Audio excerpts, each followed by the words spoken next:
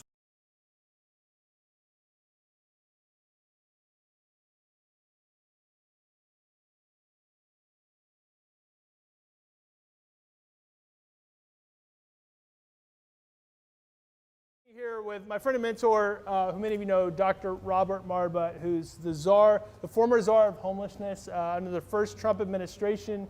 And I know many of you know Dr. Marbut. He's been on your campus. And so it's great to sit here with you and have a conversation. Just a little while ago, we had a conversation with many of our city officials from here in Houston.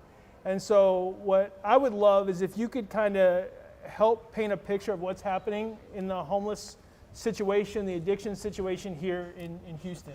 And candidly, what you got going on in Houston is really similar to pretty much the rest of the country. You know, maybe the magnitude's worse in the larger cities, you know, both the volume and a percent. But what we now have in the United States is an epidemic of untreated mental illness. And now you have so many people self-medicating because the untreated mental illness wasn't taken care of. And that was bad enough. But then 5 years ago, fentanyl comes on the scene. And when you start sort of self-medicating with fentanyl, that then creates not only all your original problems, but you have all these other problems that come with it too. And that's true pretty much everywhere in the United States now. Just that's you know, a problem. And there are myths out there, and there are myths on the left, there are myths on the right. You know, the myth on the right is that substance use is like caused it all. Substance use exacerbates the problem totally, but recreational drug use is about 7 or 8% of the problem. What the biggest part of the problem is the untreated mental illness, self-medicating inappropriately. So that is a substance use disorder, but that's not the precipitating factor. Was the failure to deal with the untreated mental illness. Then it becomes a substance use disorder. Now you got both of those going on board. And then, you know, on the left, you have this sort of myth that if you just give things away, it will fix things. And treatment fixes problems. Treatment leads to recovery. Doing nothing does not solve either of those. Right, right. So the conversation we had here was with like Wayne Young from the Harris Center and all that. So how do you see organizations like Open Door here in Houston and of course many of the others across the country that are watching, how do you see us partnering with like our community mental health services and things like that? If that's such a high need, how do you see us better partnering with them to make better use of our spaces? Yeah. So what do you see as the best partnerships for us, like Open Door Mission here in Houston and those that are watching around the country that are participating in this and doing very similar things that we're doing here in Houston? How do you see us better leaning into the problems as you described it? Well, I think you have to have partnerships because most city gate rescue missions do not have that onboard skill or talent. Some do, and lean in at it if you do. But if you don't have that in your either program mix or your staffing mix or your expertise, then reach out to experts and bring them in. And I think it's very important that the faith community be opening to partner with the secular community, like what's happened in Baltimore. What the Helping Up mission in Baltimore, what you've done in partnering in their case with John Hopkins, you with the Mental Health Authority here. I know it has formal name, but nobody will know the name on the outside. Right, that's true. And so working together gives you that expertise, and that has to be the focus. It has to be. Right now, the largest study ever done on street level homelessness, so people literally living on the street are coming in and out of missions, whether it's the Salvation Army, whether it's a City Gate mission, or a secular, one of the large independents. What we know is 3/4 of those folks coming in have untreated mental illness, and 3/4 have a substance use disorder. Now, in most cases, not all, it starts with the untreated mental illness and then it evolves in a substance use disorder. Now, in some cases, it's the opposite, but the majority is that way. So if you're not dealing with those two things, you will not move the needle. In fact, I used to say the money being spent was unproductive, well-intended, well-meaning. I'm now starting to get a little bit militant that when you spend your money poorly, and promote things like safe conception sites, when you promote the real radical extreme versions of harm reduction, I actually think that's what's helping make things worse. And I used to give more benefit of the doubt, and I know it's well-meaning, and I know people are really did what they thought was right, but it didn't work. Homeless was supposed to end in 10 years. Right. Back in 2012, they announced it will end in there. And the amount of money now being spent is almost 4 times more than it was 12 years ago. Not quite there, but getting close. And if you're spending that amount of money on a model and you're not really solving it and it's actually getting worse, maybe we need to rethink it. And I think the time's there. And you're starting to see some really unusual coalitions get formed, on both sides of the aisle, different demographics and such, that are coming together and saying, we really got to work on the root causes, because the root cause has never been the loss of the roof.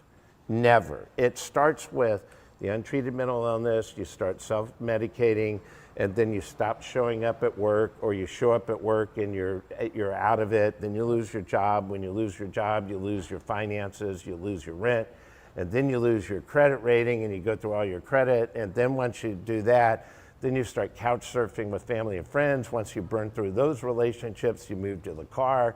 Then your car gets towed because you didn't do the license, you didn't do the registration. It gets towed. Then they come and see folks like you and come to a mission like this. So in other words, homelessness is really more of a symptom of a deeper rooted issue than it is like the problem. It's a very complex set of things. The roof is one of the problems. But so is your credit rating, so is your ability to have a job, so is their family reunification. You got to build all that back. And recovery does not occur without treatment. Yeah. And, you absolutely have to have compassion. That's what the faith community has been great at. But you have to also have accountability. Yeah, and if you don't, if you don't have compassion, that's just being mean. And if you have compassion only without accountability, that's enablement.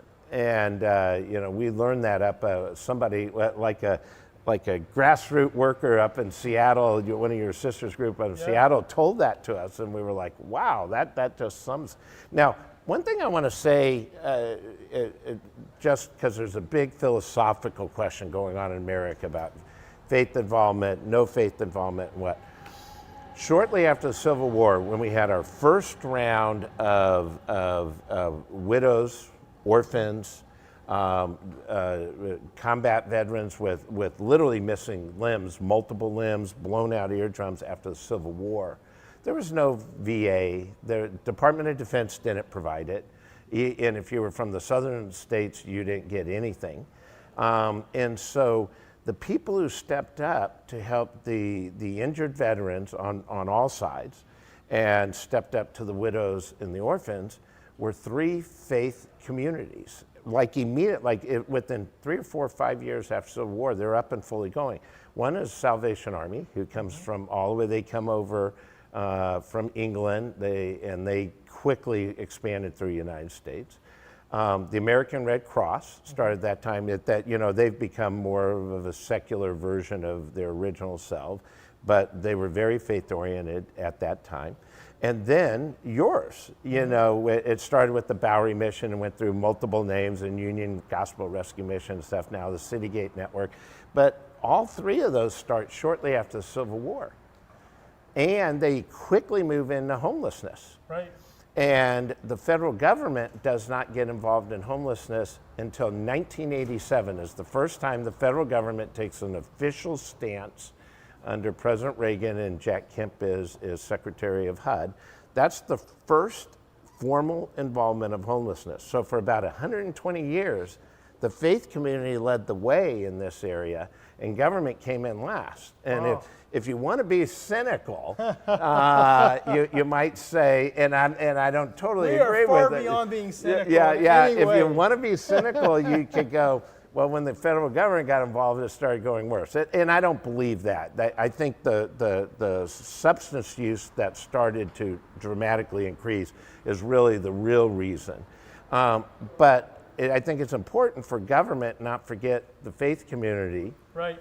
at all. And I think it's important for the faith community to be willing to work with your partners in government and secular groups too, because in the end of the day, we want to help as many people get out of this condition as possible. That should be our goal. How many people can we get to self-sufficiency who no longer need these services on this beautiful campus and the other campuses across the country, but how do we get you to self-sufficiency? And so you're not going to do it. This problem has gotten so big, just the magnitude of numbers. We need everybody we can helping, not just one niche or this niche or one way. We need a lot of different ways with a lot of different partnerships working together. Sure.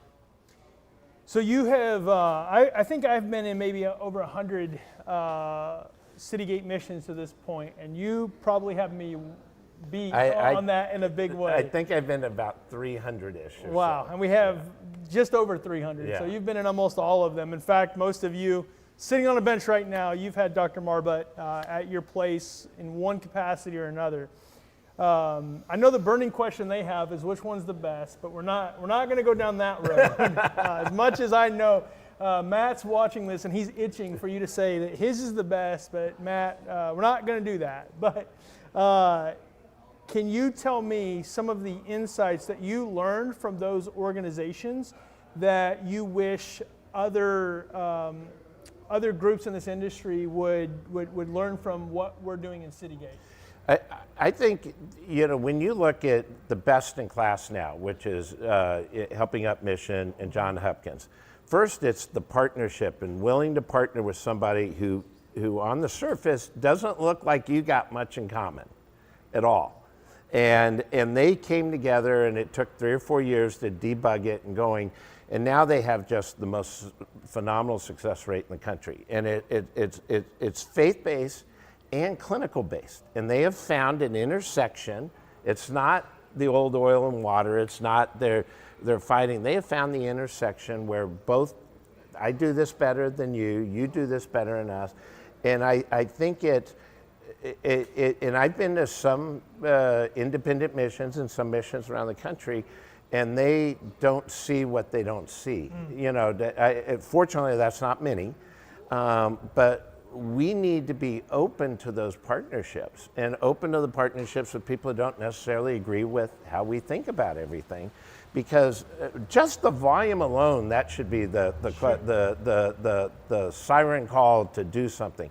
But we also need expertise. I mean, a lot of us in the faith mission world don't have the mental health, behavioral health, substance abuse, but somebody else does. So let's partner with them.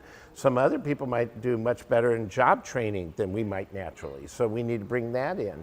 And so partnerships, working together and focusing on untreated mental illness and substance abuse. And now with the fentanyl, really, I've been asked a few times in the last couple of weeks with all the, Drug Awareness Month and stuff like that. Fentanyl really entered into America in two places. Now it's everywhere, but the two sort of patient 01 and patient 02 was inside of the homelessness community on the streets, especially the West Coast cities. It got fentanyl infiltrated very quickly into there because they already had distribution networks, basically direct ties, from the Mexican cartels and the Canadian biker gangs just really quick. But the other was, for lack of a better word, middle class folks who had gone through joint replacement, shoulder joint, knee, ankle, hip. They were being prescribed synthetic opioids, and everybody was being told they're not addictive, and they turned out totally wrong. Turned out to be incredibly addictive. And when suddenly all those prescriptions stopped being written, so you had millions of people getting prescriptions, hundreds of thousands addicted, and they could not get their supply filled. And the hospitals stopped prescribing, but they were all addicted. And it was, we all know about Purdue Pharma, and that's all written about. But nobody paid any attention to how you're going to take all these people who are addicted and how do we wean you off that. Nobody paid any attention to that. And so the combination of that with the homelessness, also nobody paid attention to how do we get you off of fentanyl. And then those two communities basically merge in terms of the supply-demand chain in the supply chain, and then the rest of the country comes along and gets into it. And now more people have died in fentanyl in the last 4.5 years than all American wars for 100 years. So if you add up, World War II, Korea, Vietnam, Gulf War I, Gulf War II, Kosovo, a few of the UN actions, the global war on terror, and several others, add them all up together, more people have died in about 4.5 years of fentanyl death than all American men and women, servicemen, in combat theater. Wild, absolutely wild. So not only were you the czar of homelessness, you also are a documentary filmmaker where you actually spend some time talking about fentanyl. And you go into a deeper dive in this, which, by the way, I highly recommend the documentary. Can you tell us a little bit about the documentary and how people can, because you take this and you really dive deep into the subject.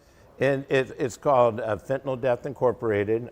Billy Baldwin is our narrator, and then we have people across the political spectrum, ideological spectrum. We have families that have been hurt themselves, all the way to really smart people in their particular industry. And what we learned again, this lesson keeps repeating itself in American history, that if you don't treat the root cause, you end up not doing any service to the people you're individually helping, and then you hurt the community while you waste money. Mm-hmm. So you have to work on the real root causes, not what your organization is suited to do. And so, if your organization's in the house building, it's all about building the house. If it's this or that, we have to really start with learn the root cause first. Peter Drucker always talked about, I went to the Peter Drucker University, and he always talked about, you got to know your exact problem to solve it. Yeah. And he often talked about what you measure gets done, and I added a Robertism: what gets measured gets done, and if you measure the wrong thing gets done. Wow. And so we need to be focusing on self-sufficiency. How do you get real recovery, not superficial recovery? How do we don't put Band-Aids on it? Giving you a car, giving you a house, giving you an apartment, you're still have a substance use disorder. You still have that untreated mental illness. So unless we figure that out, this won't work. So many of my colleagues and friends across the country are a few hours in now and have several hours to go. But is there any encouragement you would want to give to our friends all across the country, from Seattle to Pittsburgh to really everywhere? I don't want to get in there because I'm going to miss some folks. But any encouragement that you would have? Well, you got over 100. You'll be doing this, and then we'll be here for a while. Yeah. The cool thing, first off, thank you for your service. Your service. Thank you for the other CEO's service, their staff, their volunteers, and the who are doing this. Because what's so ingenious about the bench, for 24 hours, is you get to have a little local focus on it. You get to focus on the issue. You get to focus on the topic. You get to get some information out. People learn about you. Because in the end of the day, we need volunteers and money in order to be able to do what you all do. All right, the last burning question that everybody has on the bench is, what is your favorite rescue mission of all the ones you've been to, and who's your favorite CEO? Well, I'm totally kidding. I'm totally kidding. We don't want to go there. I'm ready to go there. We don't want to go there. That's unfair for everybody watching because we all know it's me. I'm totally kidding. Hey, we love you guys. Good luck as you're enjoying your time on the bench. Dr. Marbutt, thank you, for your friendship. Thank you for your mentorship. And thank you for the love you have for all my friends across the country and the work we're doing. We couldn't do it without you. Thank you, sir.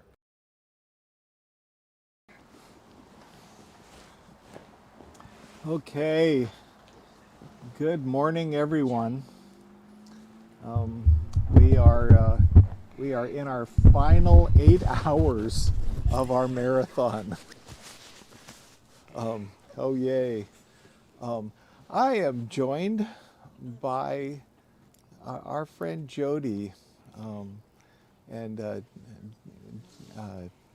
Jody is our facility steward for the men's campus of Redwood Gospel Missions. And Jody, welcome. Thank you. Glad you're here. Thank you. What is a facility steward? Well, it's got a pretty big, broad set of hats. I get to manage the building. Okay. I get to make repairs. Okay. I get to speak with young men who are in recovery and try to encourage them to believe that it's worth to spend time to try to, allow Jesus to change their lives. Okay, awesome. So you are equipping some of the men in the certification program. Yes. For maintenance and janitorial services. Yes. And you've been somebody who's been equipped. Tell me a little bit about your story. My story. Well, I mean, my journey on this road to find Jesus has been it's been one of those roads that it was all brought to me just to get me to Jesus. It was everything occurred like that. Young age, drug abuse, still, going to jail, getting out, and ended up getting saved in prison. While I was in prison, got saved. That still didn't keep me from using. So, at the age of 57, my sister grabbed me one day and brought me over to this fine facility and told me, you need to come here and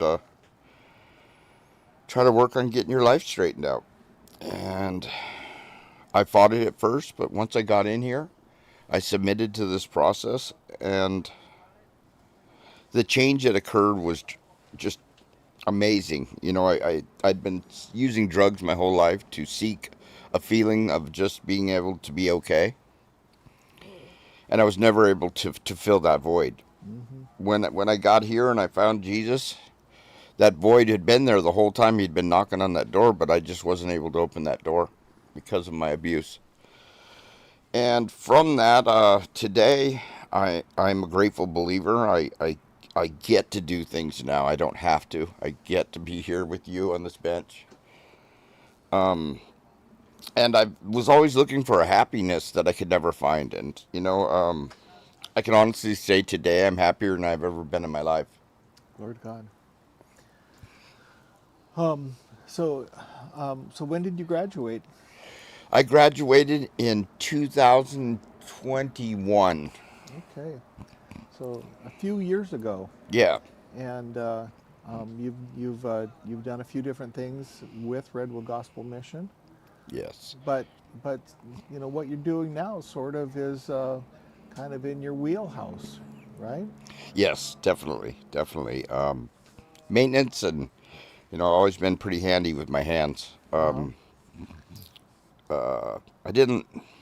really struggled at a young age to learn to read and write. Still not my best, definitely not my best attribute. But you need me to fix something, there's nothing I can't fix.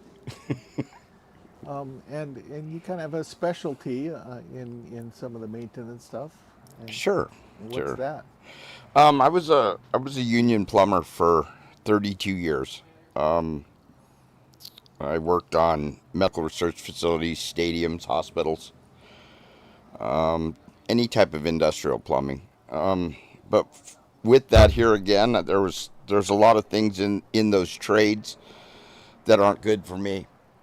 That aren't good for me, and the alcohol, the drugs, and all that. And I just had to give that up. I had to let that go. That had to be part of surrendering in my life. I had to surrender those things. Sure, I love them, and I can do them really easy. I can do them in my sleep, but it's not good for me, and I have to make a change. And so I will probably never go back into the plumbing trade again. First thing I did when I graduated, I called my one brother, and he said, no, don't go back. So I called my next brother. He said, no, don't go back. I called my sponsor. He said, no, don't go back. I called my mentor. All of them were unanimous, even though inside me I'm like, I know how to do this really well. I can make good money. And they're like, do not go back to doing that, because you've seen the results that occur from going back into that trade. You're whether it's mentally or something, I wasn't spiritually strong enough to be able to do that. So I had to make that choice and just said, okay, I'm not going to do that. I need to follow what these people who are got better advice for me than I do for myself, because I've struggled with that through my life. And that's one of the things that the mission taught me, was to get advice. And they're not trying to hurt you. They're trying to help you. Just submit to this process and allow it to transform you. Okay. So you mentioned some important people in your life that when you wanted to make a decision, you sought their counsel. So prior to coming to the mission, did you have people in your life that you could turn to for advice and counsel? I did, but I didn't know the way that it was supposed to be done. Like I learned in the mission, the ability to network with people, to be able to call someone instead of just having a gut-wrenching reaction. Call somebody and ask their advice. Say, what would you do? And here's my problem. And then be willingness to sit and listen and accept what they said, as they're really trying to help you, not hurt you, not trying to rob me of happiness. They're trying to allow me to have peace inside. Right. Yeah. Who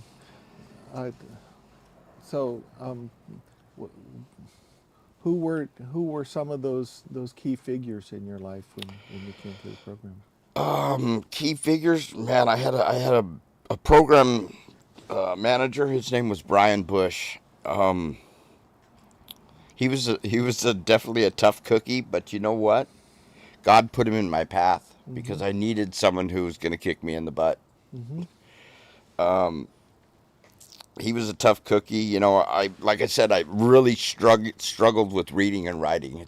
I probably read at second grade level, probably write at first grade level. It looks like I'm using a crayon when I write. So Brian was not going to allow me to phase up. so he said, you need to do this work. You need to do this work, and you need to remember these scriptures. And, you know, most of the people were graduating in 7 months, 8 months into actual graduation. And it took me 13. But what I did learn from that is I needed that 13 months. I needed that time to just come down to and learn to, it's okay, it's okay. I don't need to run out there and chase the girls and have the money and have the good times. For me, it's like I saw Brian 2 days ago, and I just saw him and I just ran up and gave him a hug and told him I love him, because you know what, I needed you in my life. And he told me the exact same thing. I needed you too. I also had Trevor Hall. He was my sponsor. Mm-hmm. I had Will Jennings as my mentor. Mm-hmm. I'm still in contact with them pretty much every day, you know, by text, or, you know, they're the kind of guys that are like, just call me. If there's a problem, call me. Don't let something fester so that you make a gut reaction. Just, if you're feeling it, speak it, talk about it. And, you know, that's something I learned here at the mission, that you guys, it's part of your curriculum, is that we need to get those feelings out. We need to expose them. We need to talk about them. And it's not always going to be the answer I want, but it's an answer that's biblical. And that's what I need, you know, is to learn to walk with Christ. Amen. Amen. Yay.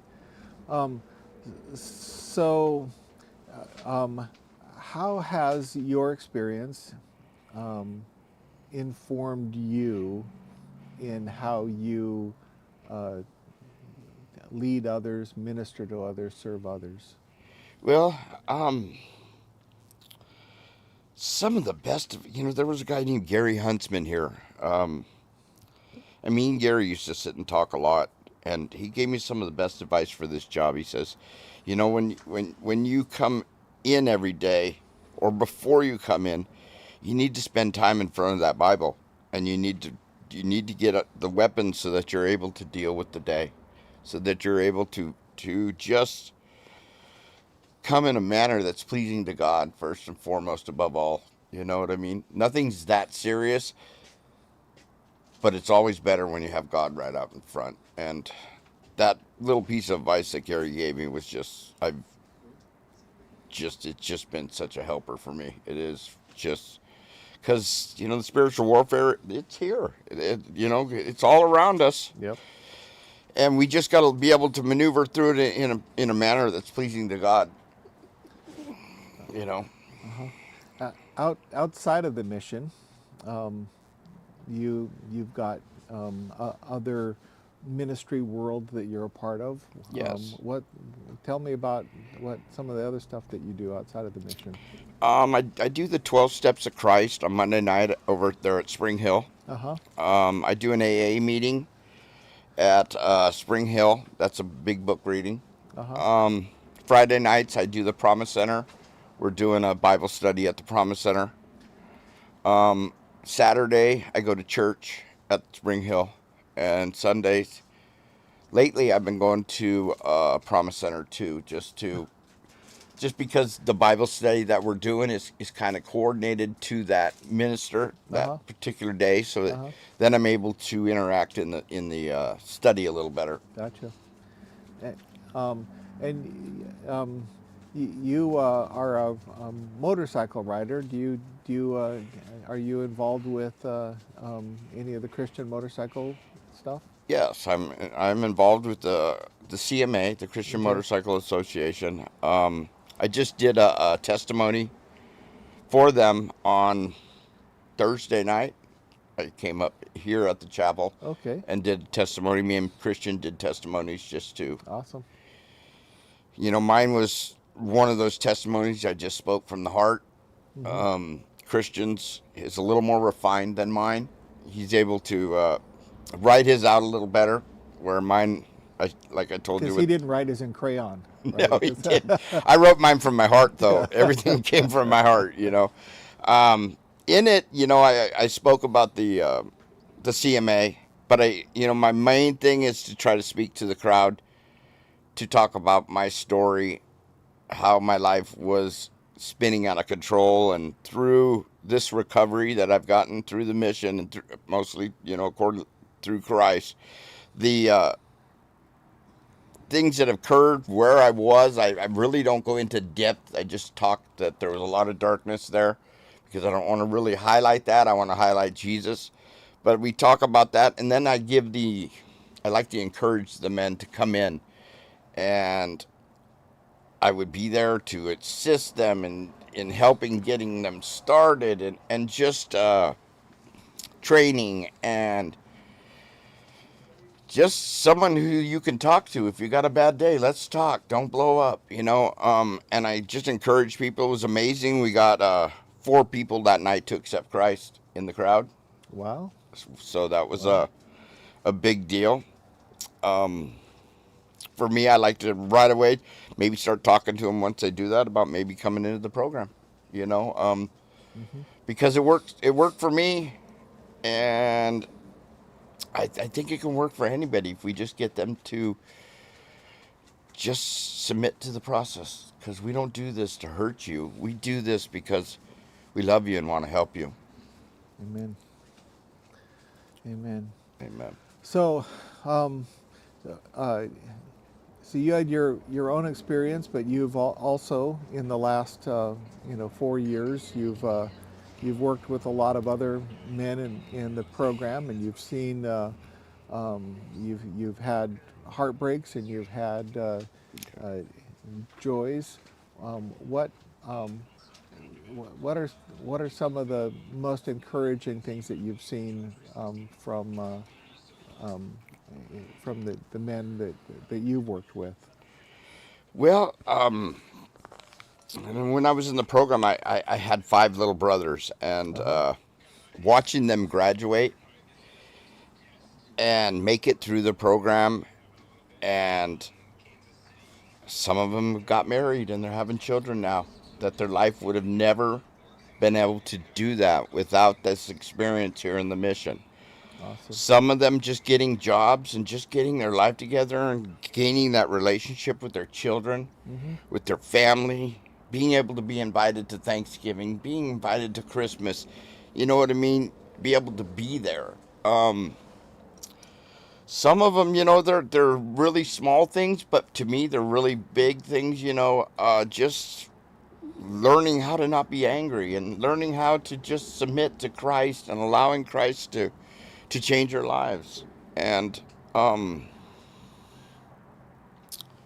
them getting a car is a big deal for me, because a lot of them never had a car.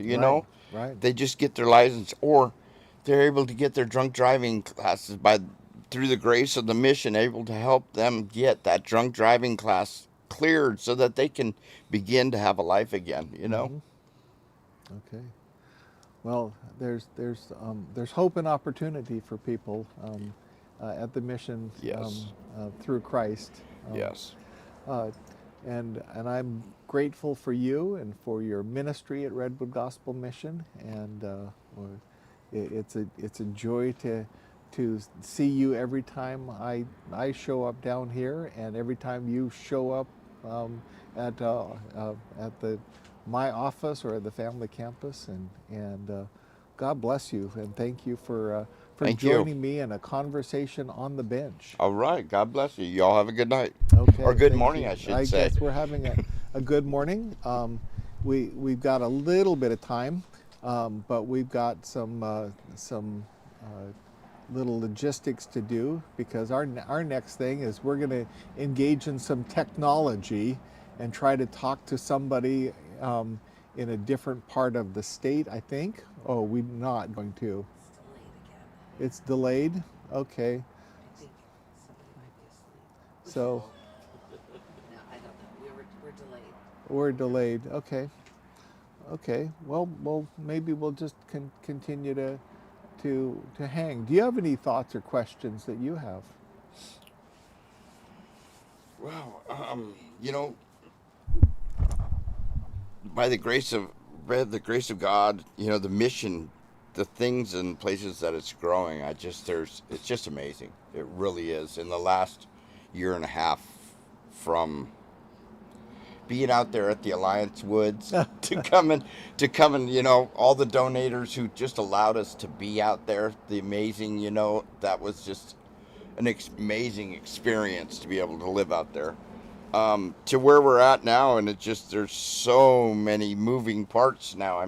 I'm sure you're pretty full. Yeah. Yeah. I'm sure you're pretty full, you know. Yeah, my heart is full, and definitely my plate is full. That's where you started, right? You started at Alliance, right? Yes. You came into the program, and we were in the woods. Yes, yes. I came into the mission, and 2 months into being here at the mission, COVID hit. Okay. COVID hit and exploded, and everything shut down. And all of a sudden, I was up in the building, and they said, "Pack up, you're leaving." I'm like, okay. I'd never been to the Alliance before. I never knew anything about it.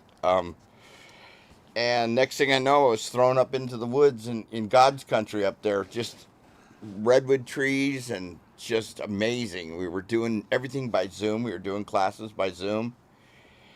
And that was fun. Yeah. I really enjoyed it. I don't know. I really enjoyed it. I'll tell you, you probably enjoyed it more than the teachers enjoyed it. I'm thinking because I was one of those teachers. Okay. It was really hard to do classes by Zoom. Yeah, everyone's so loud in there, and you had to mic it. It's just you couldn't interact with people, you know, because there was just this, you know.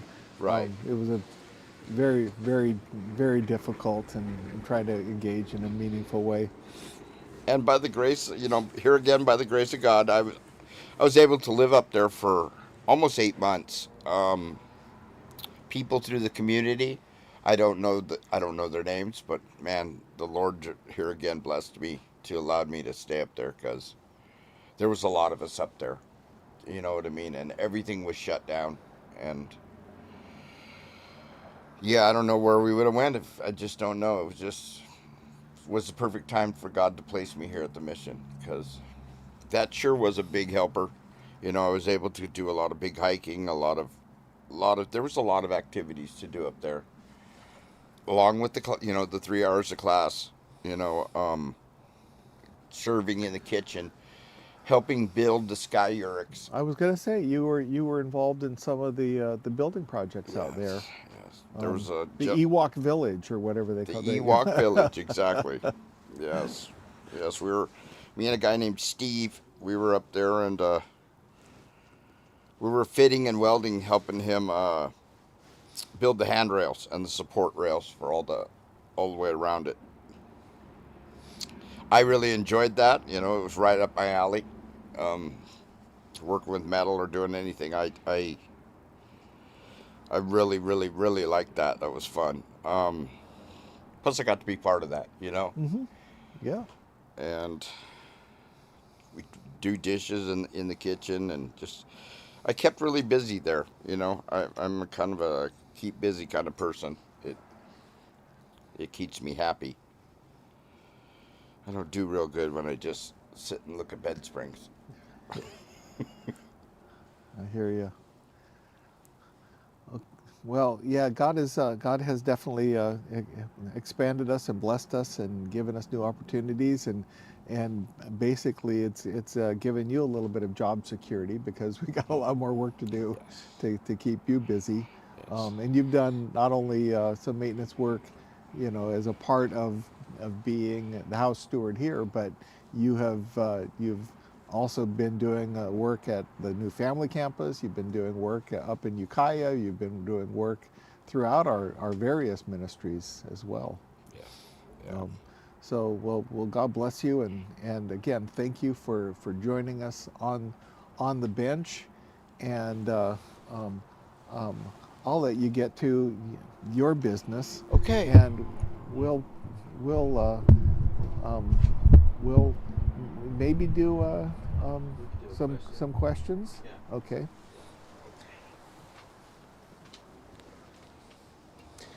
And No knowledge of when we're going to do our Zoom again? 8:15. 8:15 our time. Our time. Okay. That's what she told me. Okay.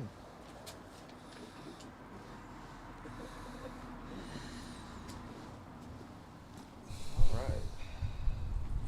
So we got a question up on the screen there. Is how do you help clients develop the skills needed to manage housing, finances, and daily responsibilities? So, so George, since you were serving previously in a role of program manager, maybe you can address some of that. Sure. So we, I think a good portion of our New Life program, in its educational component, we have a whole course of classes on life skills, which actually deal with that, with finances, and other skills with the relationships and job, how to hold job responsibilities, with that. And I think too, in living in an environment that becomes structured, and it helps people regain skills, or build skills if they haven't. When we see people using and coming off of that, sometimes they've forgotten how to do something. Other times, others just haven't developed, just because of the environment that they grew up in. And so things are structured in a way where things are reinforced, skills are reinforced on responsibility, what their part is. Another part of just doing that is just everyone's responsible of chores. Just like any family environment or any house, somebody has a responsibility to make your bed, a responsibility to get up on time. Within our own job skill programs that we do in our job training, there's all that there too. Yeah. Of learning, I'm part of a team. I need to get up. I need to report on time. I'm there to learn, and put in my time. And although the time they spend here is a tiny fraction of their life, and many of them have developed patterns and behaviors that have been long-standing, the spiritual disciplines and the physical disciplines that are here can help kind of retrain the mind and Right. to engage in healthy and structured behaviors that help prepare people for being housed in the community and being a member of a household. Right. You're right. Something they work with their coaches on, like developing a budget. What's realistic, when it comes to housing? What can they afford? Do they need to go in, a transitional housing at first, or have a roommate, or what does that realistically look like? And grocery budget and utilities, and is they can buy a car insurance, all those things to budget. And their support team helps them with that, if those are the skills that they need. Yep, indeed. Okay. Do we have another question, perhaps?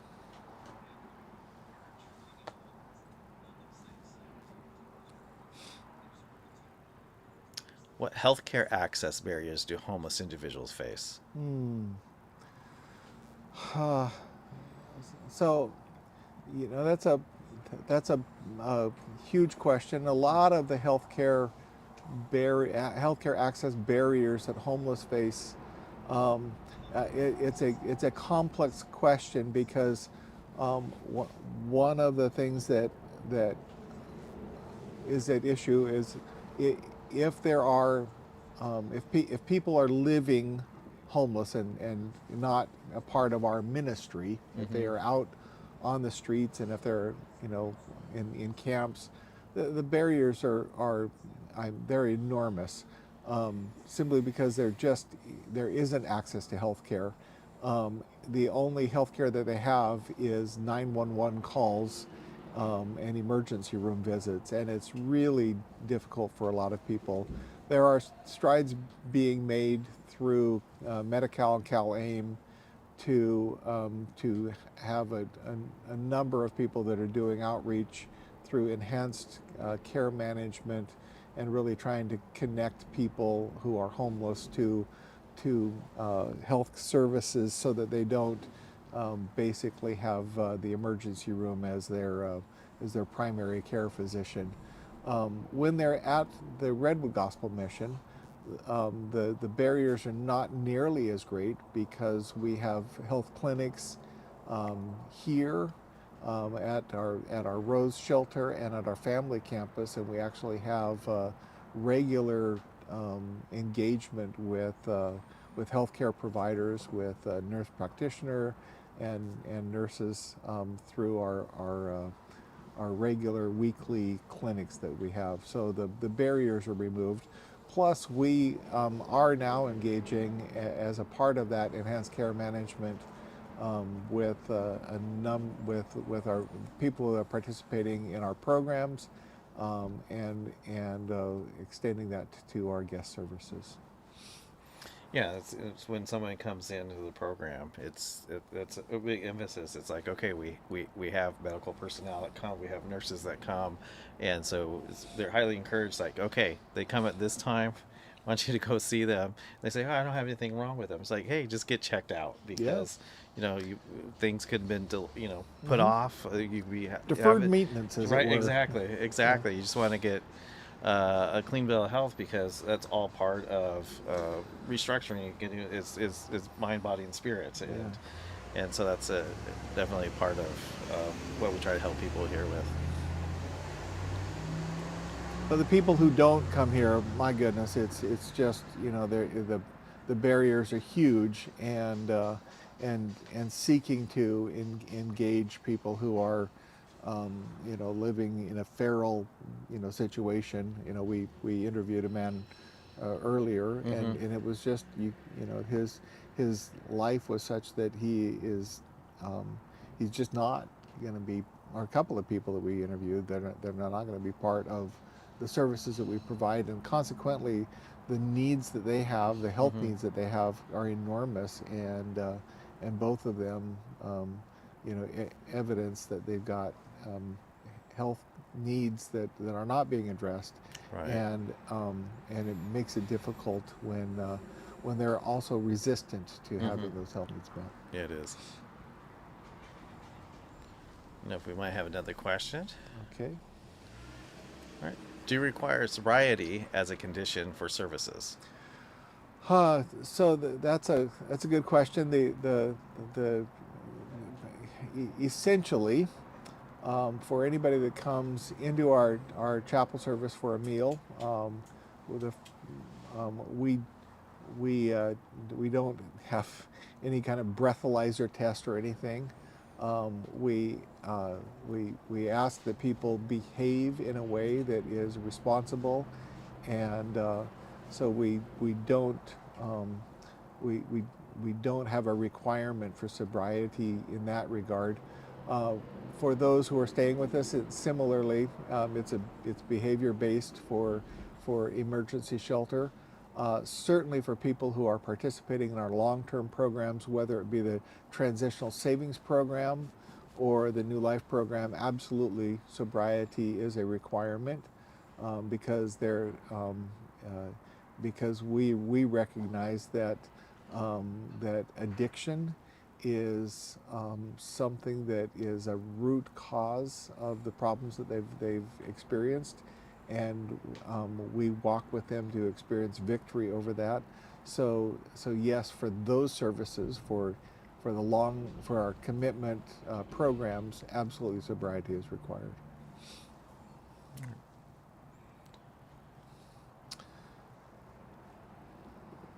All right, the questions keep coming. All right, what's a success story that really stands out to you, and what made the difference for that person? So, George, you want to take one, and I can take one? Sure. I mean, think of a few. I mean, we already talked to Rudy this morning, and Rudy's a success story. I remember when he came into the program, and quite just the transformation and just how on fire he is for the Lord. Yep. Yeah, just to see that, it's just been amazing. And I think being here and working with the men here, you see little victories, and then you see big victories as you see lives just transformed. Yeah. So I we talked to, we have talked to so many people on the bench. We had James came in the middle of the night, and James's story is so profound. He mentioned that he fell into addiction at age 9. At age 9. And that's not uncommon with a lot of people we serve. He shared with me once that his first overdose was at age 11, and that he had to have Narcan at that age, and they were able to bring him back, and so nearly dying at age 11 of heroin overdose, and it's just hard to comprehend. And his experience, I think that in the AA 12 steps, in step 12, it starts out saying, having had a spiritual awakening. Right. That's the beginning. And if you want to know the difference, it's that having had a spiritual awakening. Is that one of ours?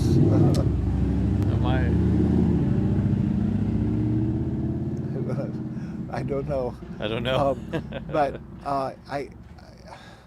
I think that we wish we could bottle it. We wish we could package it and say this is it.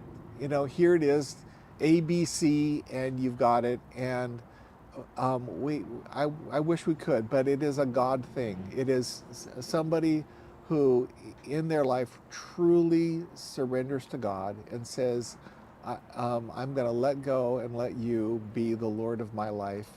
And we have, and then those things that we've talked about over and over again, those key relationships that people discover, the support system of having wonderful sponsor, mentor, coach, people who pray with you, people who counsel you. Jody was talking about those key people here after 5 years from the time he began the program. He is still connected with in a meaningful way, in a deep way, with his sponsor and his mentor. He said on a daily basis they text one another. So that's really profound. And so I think that when you look at those fundamentals, it is a relationship, a surrendered relationship to God, turning our lives and our wills over to His care, and then also really developing that right relationship with other people. Yeah. The streets get noisy. Yes. Santa Rosa's waking up again. Yeah. So I think too, to talk about victory, is how many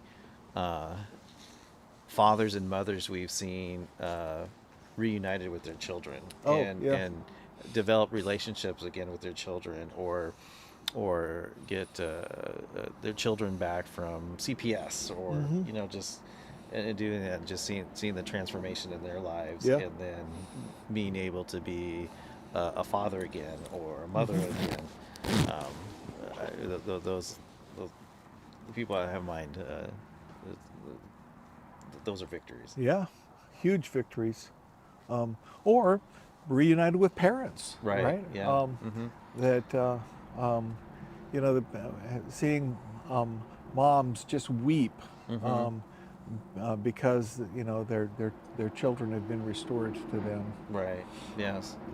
Yeah, just say like, I've got my son back. I Yeah. got my daughter back. Yeah. Yeah, it's just been, yeah, those are amazing testimonies.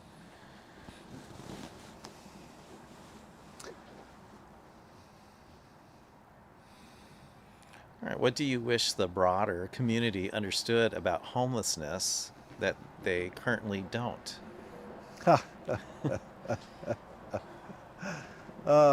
I think we've said it over and over and over and over again that homelessness is not about housing.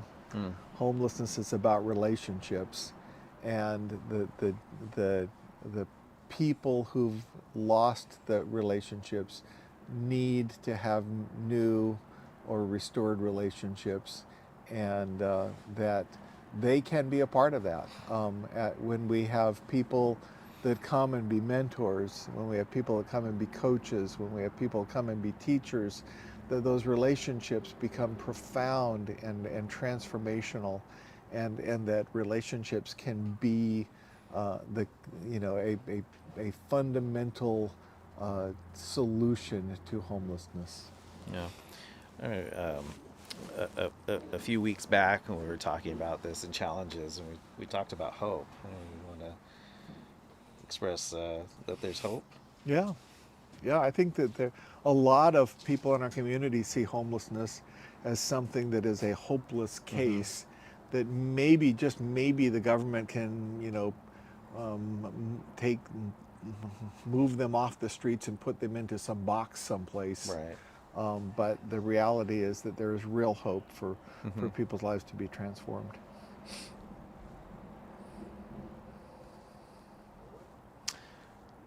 Okay, you know what? Okay, let's do another one, and then maybe we can do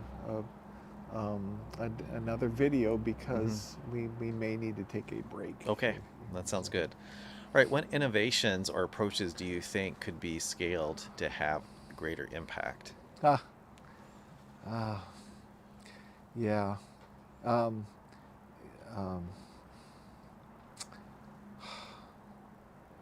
So, yeah. Whether it could be scaled effectively, it's our desire. I really believe that every church, every gospel-centered church in the North Bay could have a small cadre could have a small ministry to people in need, and if it was scaled, that every church made a commitment to love and care for people, we would see a radical transformation of our community. If the Redwood Gospel Mission could be used to equip churches to care for people in a way that they could experience, that people could experience transformation through the churches, I think that could be profound. I think that many churches experience that through those who participated in the CR ministries, those who participated in Stephen's ministries or life caring ministries. I think if more churches were to do those innovative things, I think we would see a profound impact. I think the church is the key to really bringing transformation to our communities. But I think the churches lost their role because of the sense of the need to professionalize care for people in need, and looking to the government to do things that the government cannot do effectively, because they can't be innovative with the kind of relational care that churches provide. So I think that's the key. It can be scaled. It's going to be very, very difficult, because the people in churches have to overcome their identity crisis that says to them that they can't do it, but they definitely can. Yeah, I mean, good example. My congregation's a small congregation in Petaluma, and we partner with Redwood Gospel Mission for a nomadic shelter every year, and and even with a few hands, we're able to serve. Mhm. And I think one of the ways that we've had the catalyst in it is we invite others that don't go to our church Right. to help Yeah. with us. Yeah. They might not even go to church themselves, Right. but they look forward into serving and being part of community and having purpose and helping Yep. helping their neighbors in a Yep. sense. Yeah. And it's a win-win-win It is. because those people who don't go to church are attracted Mhm. to what the church is doing through Right. that. Yeah. Right. Yeah. All right. I guess entertain. Yeah. Sounds good. That sounds good. like a good segue. Yes. We all know that homelessness. Oops. Let's try entertaining angels. We all know that homelessness is a problem. We all know it's a huge problem on the West Coast particularly, but sitting down and having a beautiful meal with someone that you develop a relationship with, it builds community and it helps create a relationship. It helps you realize that homelessness isn't a problem to be solved, these are persons to be loved. And it helps open our hearts. It creates community rather than creating this us versus them situation.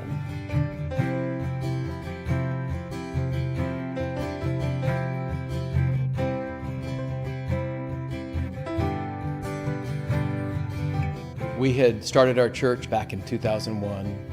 Then I heard years later that you guys had started the nomadic shelter, and I thought to myself, well, wouldn't it be great to partake of that, to work alongside of them, but we didn't have a place. Fast forward, God did an incredible miracle, and we moved our church here to Windsor on the town green. And my first thought was, now we have a place. Once we put the word out there, hey, do you guys want to help the homeless and get involved in this ministry? This beautiful team of people from our fellowship just crowded in and said, let's do this. We first heard about Nomadic Shelter from Redwood Gospel Mission, that they were starting it. There weren't any churches doing it here, so we went over to the Sacramento area, a group of us, to observe 3 different churches who did it, and they all did it differently, and we walked away going, we can do this. I just thought it was a super cool thing that we were going to invite the homeless into our house, and we were going to feed them, and then we were going to house them. It far exceeded my expectations, and I think the expectations of all of the volunteers in our church as a whole. Before Nomadic Shelter started, we had a kind of a bottleneck at the Rose and also at the men's facility, an emergency shelter. We also had a very cold winter that year, and we knew we needed to do something. It was just a matter of time before the entire city ran out of space, ran out of beds. Nomadic Shelter was an obvious choice. Once we saw what other cities were doing in Fairfield and El Dorado County and Michigan, we knew that this was the answer to not only providing beds during the winter, but also providing that hospitality that they deserve, to make it into something that can be a ministry in which the churches can take ownership in. Entertaining Angels is exactly what we set out to accomplish, even more than we thought in the beginning. The numbers of churches, thousands and thousands of volunteers catering and just loving and acknowledging the existence of these men, women, and children. I was expecting it to be tense, to be honest. And what it was beautiful. It was wonderful. The guests were kind, thankful.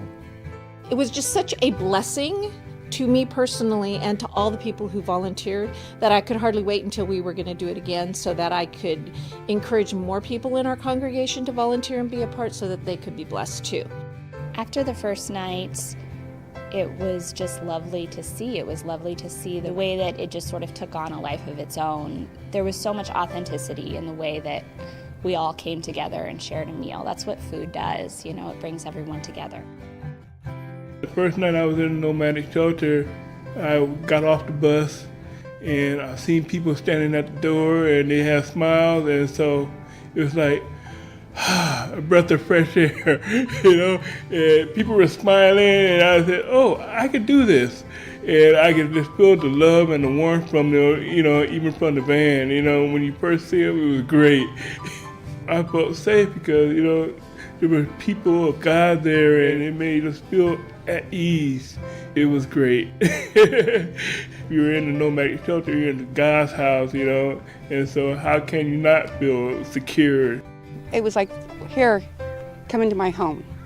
You know, it's my home, it's your home. And, you know, and for them to have people sit there and to greet us and to stay with us at the churches and to be a part of us was very welcoming and it was warm feeling. They made us feel like family. Anything that we needed and we asked for, if they could provide for it, they gave it to us. I mean, they walked in, they gave us hugs, they gave us name tags so they get to know our names. You know, we're on a first name basis. And that made us feel so welcome that was there. When I got to go into Nomadic, I got to experience a little more personal attention. The people that were there helping us were really interested in us. They were asking questions about us and how did we get there and who we were. And they were telling us about themselves and, you know, why they were in service. And that was a big deal. It's that connection, I think. I mean, it's still life-changing just to be able to be in a shelter and not be on the street. Don't get me wrong, but Nomadic, it's another level of caring, I would say. Radical hospitality for me is not just going through the motions or getting the meal prepped or, you know, but really engaging with the community. We have people who serve and cook, but we also have people who just come and hang out. And they sit and they talk with each other and they talk with the guests, and we're invested in it. We want to find out who you are. And that is more than just surface. We go deep every time with the guests that come in here. We invest in them. Beauty is really important to us as a faith, as a church, because it's an expression of God's love and joy. And so the guests have talked about the beauty of the flowers in the bathroom, the beauty of the hall, the beauty of the sanctuary, the beauty of the meal. And I think beauty creates its own atmosphere and allows people to relax. Also, I've been blessed with getting to know one guest in particular, and he and I have started off at the Nomadic Shelter Ministry the first time in April when we came, and we got together and I started helping him, and it's altered my life. It's hugely altered my life. Every person there I met had a great impact on me. Nancy is one of the great ladies. My goodness, she's a mighty woman of God. Yes, and I really appreciate her. I got new glasses. I got a bank account. I haven't had a bank account in over 20-something years. I haven't had an ID in over 30-something years, you know. And she helped me do those things and helped me get my Social Security. She takes me to my doctor's appointments. I started finding people that really wanted to help me that I didn't know existed before. I didn't know that these great people were available to me and just wanted to help and be there. It's a miracle. My wife also went into the New Life program. We were both in Nomadic and the shelters, and we both ended up into the New Life program. She's in the man home and I'm here. Because of the Nomadic Shelter, I have a home-based church. I have my sobriety, a place to call home, and I have good health. I mean, I just keep thinking about radical hospitality. It's a lovely, lovely phrase, and it is how God treats us. None of us deserve that. I don't deserve it. No one deserves it. The only logical thing that we can do with that love is try and share it. Just if one person in the community could take on one more person, our community would change. Really, it would be amazing.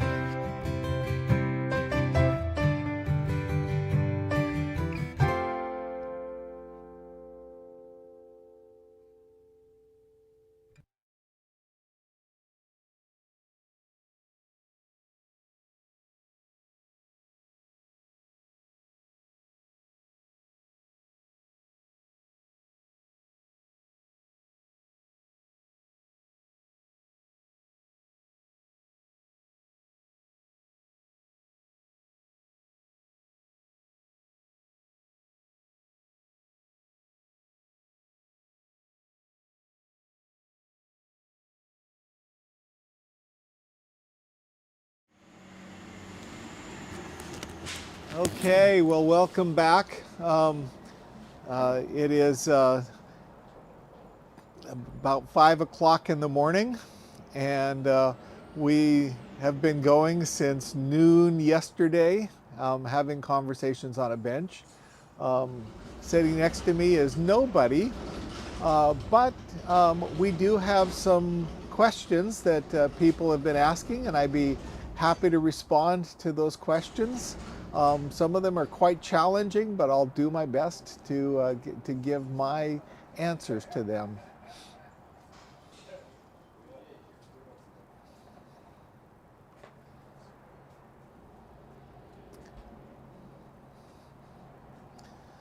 Okay, what is the best way to communicate with the unhoused population? For example, when tents were removed from the Joe Rodota Trail, some people knew in advance while others didn't, and they lost personal items. How do we make sure communication is fair and effective? Oh my goodness, that is a serious thing. Ultimately, it was that sort of thing that many years ago led to a lawsuit that for a number of years changed the way that that communities would interact with the homeless. I think technically no personal items are allowed to be confiscated from people. It is a violation of their constitutional rights, and it's something that is a legal issue and something that needs to be taken up with the city. But communicating to people who have no addresses, who have no known cell phones, etc., and when people don't even know who their residents are, it's very difficult to communicate to them.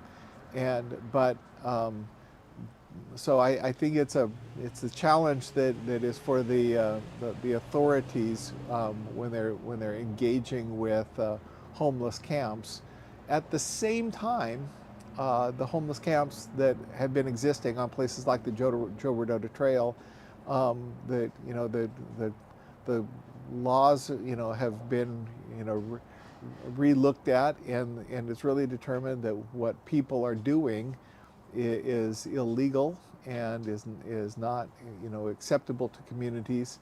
And I think that before the camps get to the sizes that they were, that made it difficult for the authorities to communicate, I think that the authorities need to be there and say, look, this is not an acceptable place to be, and strongly encourage people as best they can to find shelter in appropriate places like the Mission or Catholic Charities or COTS or those places that are available to people.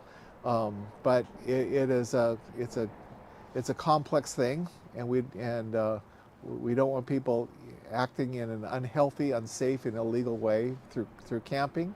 But neither do we want to have the police confiscating personal items from people that is essentially a violation of the People's Fourth Amendments of unlawful search and seizure.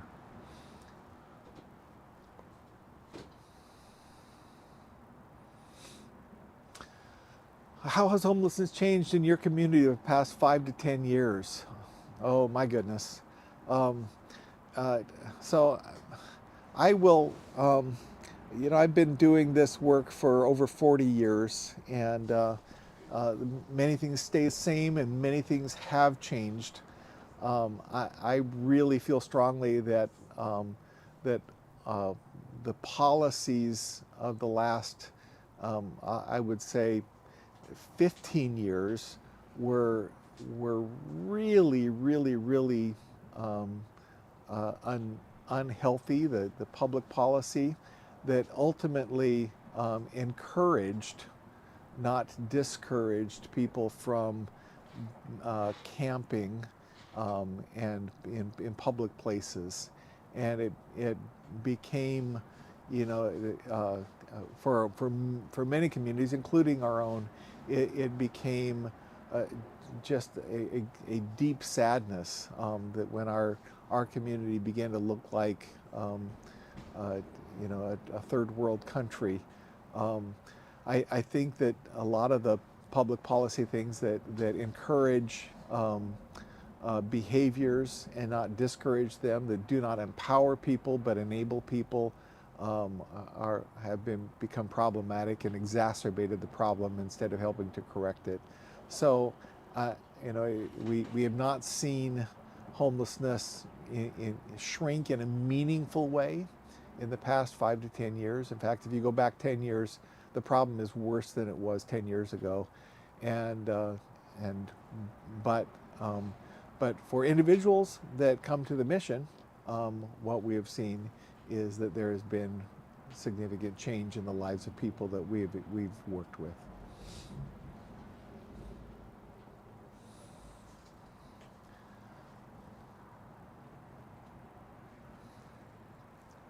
Okay, another question perhaps? Why do city governments seem to prioritize the opinions of the wealthy over the voices of the poor? God created us all equal. Why does it seem that people with money often don't care about others?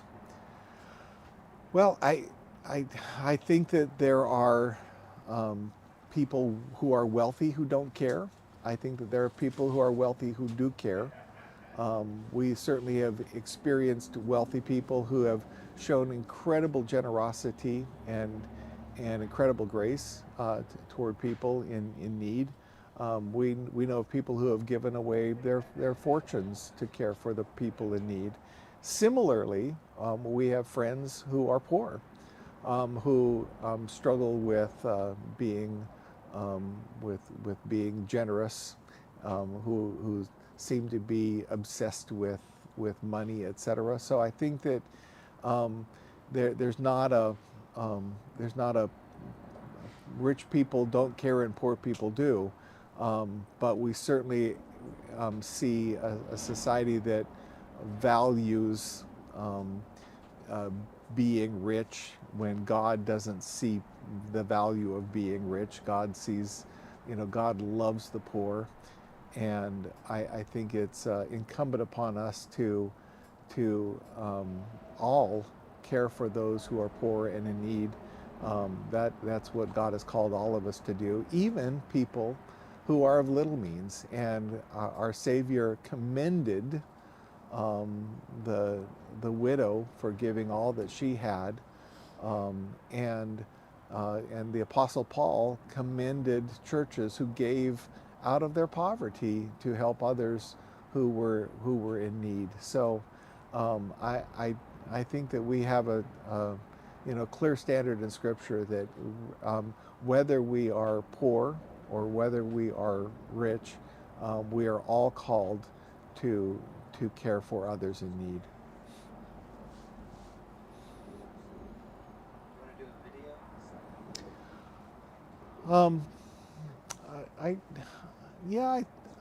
I think so. Let's go ahead and do one more video, and we'll gather ourselves together. And as our community begins to rise, we'll maybe invite a few more people to the bench.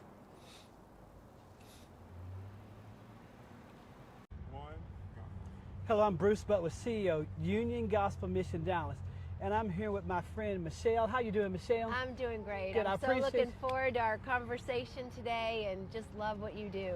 Absolutely. Well, I want to start off by just telling us, how did you get involved in this space of dealing with poverty and the homeless and the most vulnerable in our society? Well, it was definitely a God thing.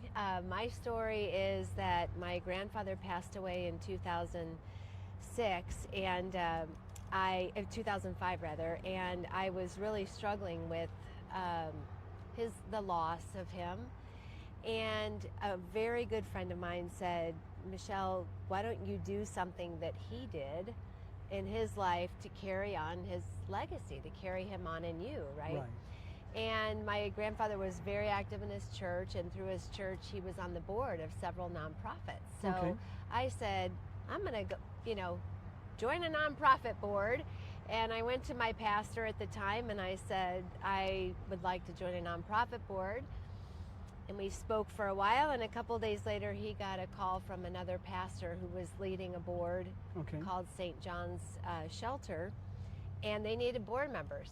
So my pastor called me and he said, how about St. John's? And I said, sure. It was the first thing that came up. I didn't really know much about homelessness, but I joined the board, and I could see really quickly that the board was not, did not have a business acumen at that point. And so I took it upon myself to recruit some more business-minded board members. And as I was touring with one of them in the late fall, actually December 1st, I got a call on my BlackBerry at the time. We had Blackberries, right? and the board chair, again, who was a pastor, he said, Michelle, I think you're at the shelter right now. I need to let you know that the food truck is not coming because we hadn't paid our bill. We bounced 3 employees' payroll checks, and AT&T is about to turn off our phones, and the executive director at the time was on vacation for 2 weeks and not reachable. And so the work that I did, December was not a busy month for me. We had just come off a really busy time, so I went back to my boss at the time, and I said, Alan, this is what's happening. I feel like I need to step in. And he said, oh, take the month of December as vacation. I'll give it to you. I'll match your vacation so you can have the full month. And just go fix it and then come back on January 1. Well, I fell in love, and I never went back. I started officially at the beginning of January 2007, and served 13 years as the CEO of what was initially a 30-day emergency shelter, and became a 12 to 18-month program that transformed the lives of women, homeless mothers with children. Everything from mental health treatment to drug and alcohol treatment. I started 2 restaurants and a daycare program that were hands-on employment training programs for our women. We had all the transportation they needed. We built a fantastic child care program, and GED classes, and AA and NA on site, and Celebrate Recovery, and everything that these women and children needed to, once they exited St. John's, to be able to be self-sustaining, right? For the moms to be the primary providers of their families, because almost all of our mothers were single mothers. So it was a fantastic journey, 13 years. I never wanted to leave, but my husband took a job in the North Dallas area, so we packed up as a family and moved here in 2019. Okay. But I decided to write my book, Answers Behind the Red Door, Battling the Homeless Epidemic, just as a way to really share my 13 years of learnings, but also to, at that time, it was getting worse and worse, the homelessness, right? And people would say to me, as I would go across the country, visiting DC and talking about policy and how to do things, people would say, why is it getting worse? And so, and is it fixable? And so not only did I want to share my learnings, but I wanted to give people the hope that this can be turned around, but also the roadmap to doing that. So what's your key learnings from the book? First and foremost is that human beings are designed for purpose. We are not designed to languish in a bed or languish in a apartment unit. We are designed to contribute, and we've got to. That has to be a fundamental tenet of what we do when we're helping the homeless to regain that purpose. You also need to understand that all human beings need community, and this whole notion, which is what our nation's public policy approach to homelessness has been, is we give them keys to a house, and that's it. There's no building of community. They don't become homeless because they have community. they've lost community. That's Right. why they become, it's one of the big reasons why they become homeless. So we need to help them build community, and they can't do that in isolated housing units. So you think it was more of a housing plus other things? Absolutely, but I don't believe that it's not efficient, nor is it effective to deliver services in an individual housing unit, right? It's much more effective, just like you have here, Right. to have a community of people and to deliver services to that community of people versus sending a mental health counselor across town to go see Mikey, and then that mental health counselor has to go across town to go see Tony, and then across town to go see Felicia, right? That's not an efficient way to deliver services. We need to start in communal, transitional environments, and maybe continue a little bit in an aftercare like Right. setting in individual housing. I know in your book you had a quote where you said, "Homeless don't need to be housed, but healed." Can you elaborate on that a little more? Well, and that's my third thing that I was going to say on the learning, is that there's so many accompanying issues to homelessness, right? They're not, I'm really careful not to say underlying. Sometimes they're underlying, they precipitate homelessness. Sometimes they're a result of homelessness, but they're issues that need to be addressed nonetheless. Mental health, mental illness, drug and alcohol addiction, criminal histories, lack of high school diploma or GED. For the female population, largely domestic violence. Right. So these issues, handing someone a key to an apartment for life does not address those issues, and they're not going to be able to become productive and build the community and realize their full potential without services to help them heal from those issues and help them grow beyond what they were able to grow before entering the program, right? So what are you seeing in terms of the landscape of poverty and those that are experiencing homelessness in our country now? And we know a lot of things that are taking place in D.C. and Tennessee and other major cities. Well, first and foremost, if government data is really not adequate in any way, shape, and form. If you look at HUD data, HUD says there's about 900,000 homeless individuals across the country right now. If you look at, but the HUD data is based on HUD modifying the federal government's definition of homelessness back in 2011. And when they did that, they effectively disqualified about 50 to 60% of homeless families. So you really have to look at the Department of Education that uses the fully intact definition. And if you look at the Department of Education, it says that it's about 2.3 million homeless K-12 students, which doesn't include the parent or the non-K-12 sibling. So my estimation is we're probably dealing with about a 2.6 to 2.7 million homeless population. Right.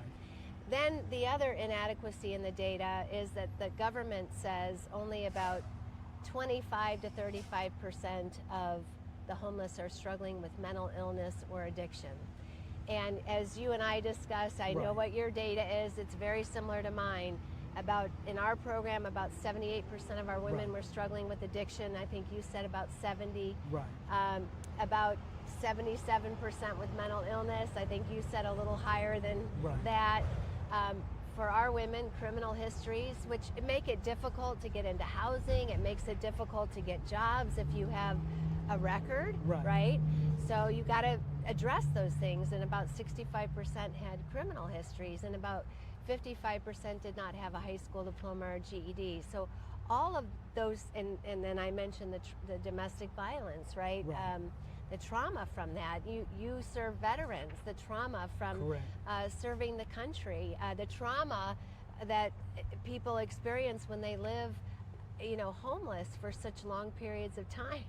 Ooh, there goes our sign. And it's windy.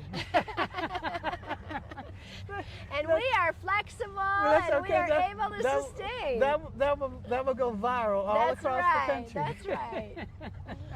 So lots of issues that that government data doesn't recognize, but us on the front lines, we recognize need to be addressed in order that someone can live his or her best life. And I know for a period of time, as you were alluding to the fact that the definition of what it meant to be homeless changed. Yeah. People, if you were in some kind of shelter or center, you were deemed not to be homeless anymore because you were being served. So you've probably taken close to half the people off that population. Yeah, Like it's crazy. And the other thing is, if you're a single mother with children and you're paying for your own hotel room so you don't have to bring your children to the streets, where it's horrible, but also where you could lose them, because if Child Protective Services finds out your kids are on the streets, they could take them, right? So if you're a single mother and you are scraping money by to stay in a hotel room, HUD says you're not homeless. But you know what? If HUD is paying for your motel voucher, you are homeless. Right. It's ridiculous. Well, if anyone's paying a voucher for your monthly rent, in my opinion, you're homeless. Yeah. You know, not to say that there aren't wonderful people that need a forever home, and I believe in a country as rich as ours, we should be able to take care of those dear people. But somebody has to work, right? Yeah.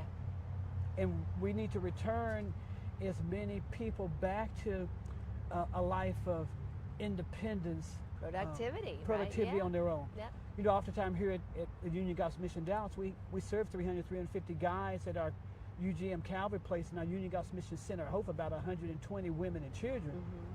And we'll say to the guys, okay, you can live with 300 other guys, or you can get a roommate. And you know what's happening, Michelle, a lot more and more now? The guys are saying, I'll take that one roommate. But at the same token, if I'm believing I'm going to get this magical voucher, and my own bachelor pad, and you know, if I wasn't married, invite my babe over, you know, if I can have that, I'd rather have that. But if I have to, I'll get a roommate. I'll get a roommate. So it's having those you know, conversations and honest dialogues with people, as opposed to telling people we've got an apartment for every person, and the government's going to pay for it. Well, we are the government. We just like we are the church. We are the society, the community, and as many of us as possible need to work so that we can take care of the precious people. That's right. That who really need it. Who really need the help. Absolutely. So, homelessness, despite what we're hearing in some places, you think it's increasing or decreasing? Oh no, it's increasing, and the new data came out a couple months ago. So since we've had this policy, which was instituted in 2013, of giving, you know, the goal was to give everyone who struggles with homelessness keys to an apartment for life, with no conditions, no requirements such as sobriety, no requirements such as work ever, no requirements such as engagement in treatment services. Since we've had that policy in place, well, let me start by saying, when they put that policy in place, it was President Obama who said this would end homelessness in 10 years. We are 12 years later, homelessness is up almost 35% across the country. In California, the only state in the nation that followed the federal government in making this you know, approach, the approach where you hand them keys to an apartment with no conditions. In that state, which they decided to follow the federal government in 2016, homelessness is now up since 2016, 40%. It's been a massive failure because, again, the things we talked about earlier, right? Human beings need purpose, they need community, they need help with the issues that often accompany homelessness. Yeah, and you think about a place like California and some other places, you know, and I travel some, probably not as much as you, and I was in San Francisco a couple of years at a convention, and I was talking to one of the drivers, and they were saying average rent, you know, $2,500, $3,000 for a one-bedroom apartment. Can you imagine trying to provide housing for people at that price point? It's crazy. So but we have hope, and we do this because we're do. called to it. We do. So, and no one person has the answer. We have to do a lot of collaboration. So what would be your parting words of encouragement and things that we all can do to at least do our part where we are throughout our wonderful country? Well, I just want to say, up until about 30 years ago, homelessness was really left to the faith-based community to address and solve. And as they have in many other issue areas, the federal government slowly crept in, and now they've become the largest funder of homelessness. Right. And in the last decade, largely under President Obama, they ostracized the faith-based community, which, by the way, government doesn't do a lot of things well, especially this, right? You do it well. Your counterparts and the other missions do it well, but the government doesn't. And we really, it's one of the things I'm so excited about with the president's executive order about 6 weeks ago. Number one, he said we need to reprioritize federal funding to ensure that mental health treatment and drug and alcohol treatment are available to the people struggling with homelessness. Number two, we need to clear the encampments, and with the money in a loving way. In a loving way, absolutely. But we need to get them into treatment facilities, especially those who are so sick they don't know how sick they are. There's a disease on top of mental illness and addiction called anosognosia. It's a deficit of self-awareness, right? So they're not going to self-select help. And it's not compassionate for us to leave them on the streets to languish. So, the executive order, I call it, steers the battleship in the right direction. But now we need to build a lot more capacity for treatment and recovery for the homeless. And that's the charge ahead. But I'm absolutely hopeful it can be done. I love your program. I love what you're doing, and hopefully you will receive now under this administration and the EO, the faith-based community is going to be reinvigorated to continue the work they have been doing so well for so long. So. And prayerfully good partnerships, I'm sure you agree, with faith-based and non-faith-based, as you saw that we do. And really, as faith-based organizations, we're just asking for a place at the table to realize that we all have some value that we can add, and not any one organization or approach is 100% foolproof. Right. But all of us working together can reach someone, can make a difference to the ones we come in contact with. Yes, absolutely. All right. Well, I'm looking forward to grabbing your book and learning more about it. And now that I know that you're here in North Dallas, we'll be chatting. See if we can figure out something else that you might want to do while you're in the community. Okay, thank you. I've really enjoyed our discussion and the tour, and just really look forward to seeing how you what you do in the next phase here. And thank you for your long-term commitment and dedication to helping those that are most vulnerable. Thank you. All right, God bless. You too. How are you doing tonight? They have the church give. Hey, look at me, man! I look old. That's what I look like. So be careful.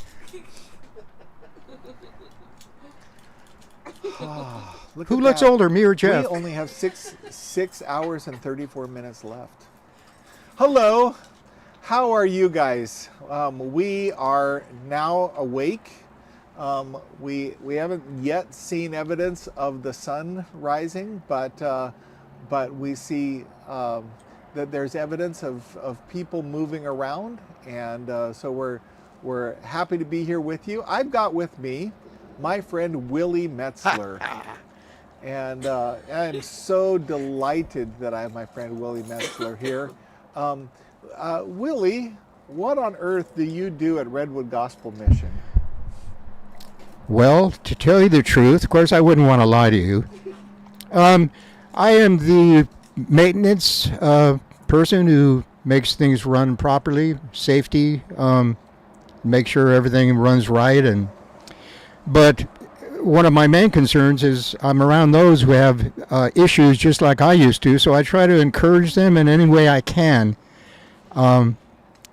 to go the path I went and be delivered from the power of darkness to be transferred over into the kingdom of the Son of his love, in whom we have redemption, the forgiveness of sins. That's what matters. Amen. That's what matters. Amen. You can be sober all your life and still lose your soul. So it's important. The gospel message here is important, even in the maintenance position. Amen. So here we are, and that's for free. I'm not going to charge you for that information. Okay. Well, here's. I'm just joking. You know that. Yeah, I know you will charge me for it. Okay. So you're on the clock. Yeah. Okay. So hey, you have a story. You're the maintenance man, but you weren't always the maintenance man of Redwood Gospel Mission. How did you find your way here? Well, you can tell the story that you want to tell. Okay. Well, according to my own demise, I ended up outside of society for many years. But in God's providence, it was the best thing that ever happened to me. Okay. God separates us from all that is good, all that we know, all that we took for granted, and gets us in a place to where the only place we have to do is to look up. And I opened the Word of God in prison and had all that time on my hand, and I began to read and began to formulate a God that I wasn't hearing in churches that I was in or on TV, and it was radical. And I realized that God doesn't play games. There is a judgment, and I knew at that time that I deserved hell. Don't like to say that word, but it's true. So I remember getting on my knees, didn't pray for my court case, didn't pray for anything, but please, I know I deserve judgment. Please deliver me. That was my cry for the first time. All the other times it was deliver me from this court thing, all this other stuff, but but the Holy Spirit illuminated my mind to realize the standing I had before God, which was not good. Yeah. And he came in and saved me.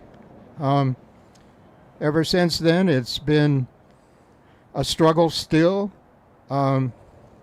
because we have this unredeemed body, this unredeemed flesh that wants to show its own way. And, it's a struggle. But the struggle we have in Christ and that we have is a much easier struggle than being lost in darkness in this slavery of sin. I know that. The yoke of Christ is, I'd rather have the yoke of Christ in my life than the bondage of sin and darkness. Amen. So there it is there. By the time I was going to get released, I wanted to go somewhere where there was like-minded people. I remember the Redwood Gospel Mission. I remember driving by here and seeing it. And so I came here, and they received me, and I've been here ever since. It's kind of like Hotel California. You can check out anytime you want, but you can never leave. This is where the rubber meets the road, because we all have issues. Even for those who have not lived ungodly lives in Christ, they see that they're ungodly still, and they need Jesus. So here I am to this day, still free, clean, and sober, and I owe that all to my Lord and Savior Jesus. Yeah. So when did you come here? When? I got here 6/13/13. Okay. And that's when I was released from prison. And it was, I remember being released. I remember I was sincere with God. I told him, look, if I have to live in a cardboard box, I'll still serve you. I remember saying those words. And he's blessed me. Believe me, I'm not in a cardboard box. I've got a wife who's smarter than I am. I've got a good job. I've got good friends. I'm in a good church that really proclaims the word from the pulpit. And I'm happy in that. So anyway, well, here I am. Yeah, and we are so glad that here you are. So let me ask you a question. When being at the mission, what were some of the of the benefits, some of the blessings of being here at the mission that you received? Oh, number one, it's accountability. Okay. It's accountability. I've even talked to Jody. Hey, Jody, do you think even in Christ we'd be living our lives without accountability, like having Jesus saves on the side of your truck when people do stuff to you on the road that you'd rather do back to them, but you won't because you have Jesus saved, so you can't do anything. But that's where my heart's at. I love the accountability. We have it on my shirt, on my truck, but much more so, not only do I don't want to bring the wrong attitude towards the mission and shame on the mission, more and more so I don't want to bring shame on the Lord who saved me. So I love it because we have accountability, and I think that we need accountability. We're accountable to one another. And this is why I stay clean and sober. Number one, that he's worthy, and my whole life I pulled the rug out from everyone continually, and I just never want to do that again.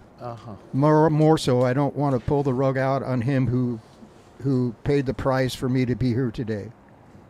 Yeah, accountability. Amen. Were there some people in your life that were especially significant in that accountability?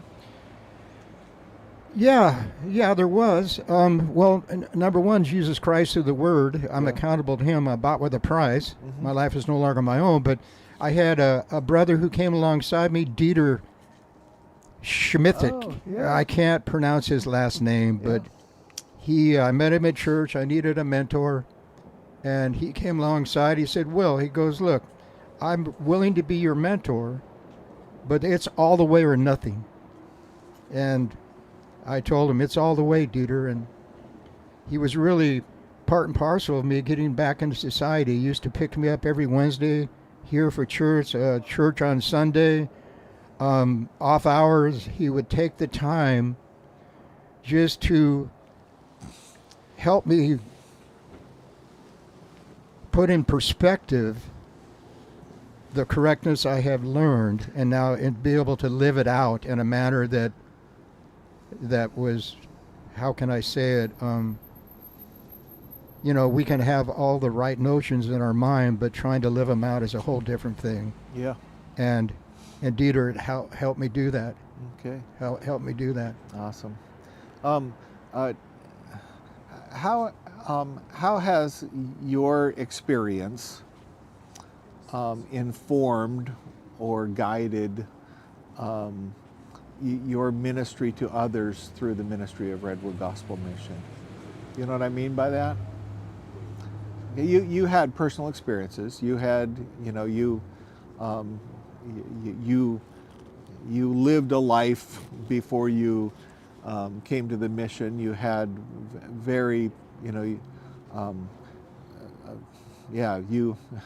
you had experiences, and you come to the mission and you see other people who maybe on the road to where you ended up, but or maybe themselves experienced some of the things you experienced.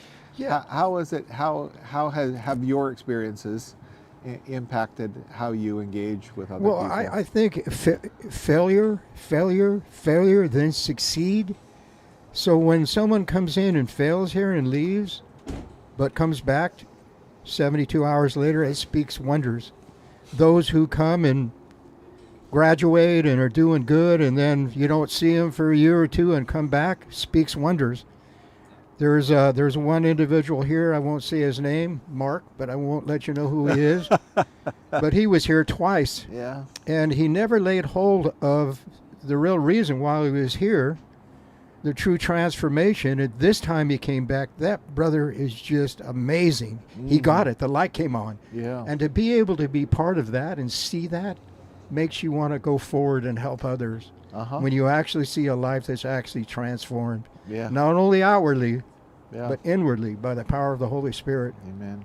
So that's amazing. Oh yeah, and I know that because he sometimes he would talk to me, other times he wouldn't before, Other times I'd be walking towards him, I could see him go, oh, here comes Will.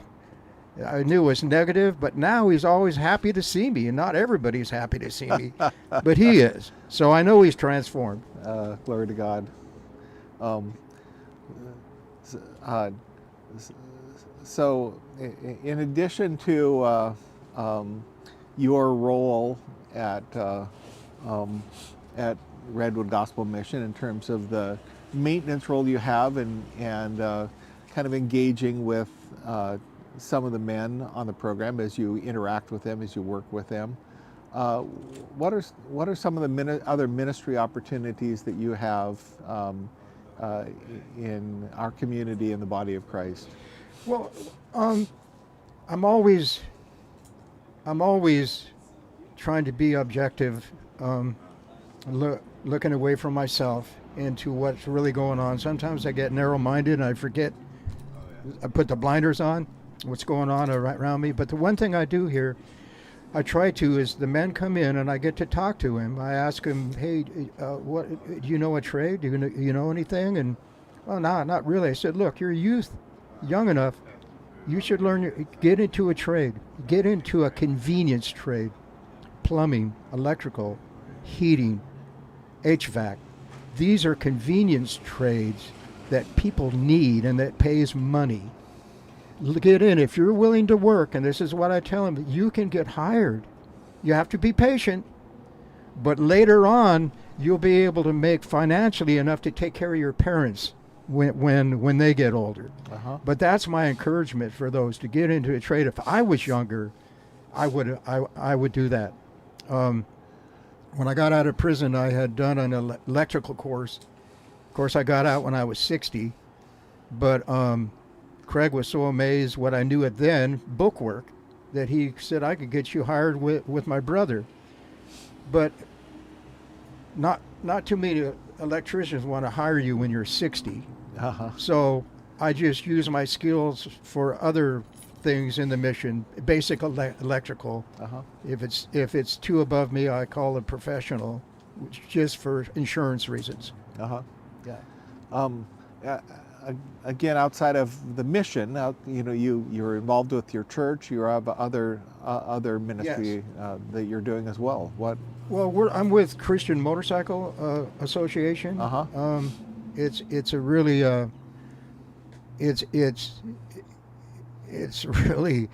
it's an amazing to be on a bike with wind hitting your face and the presence of God and just enjoying your life.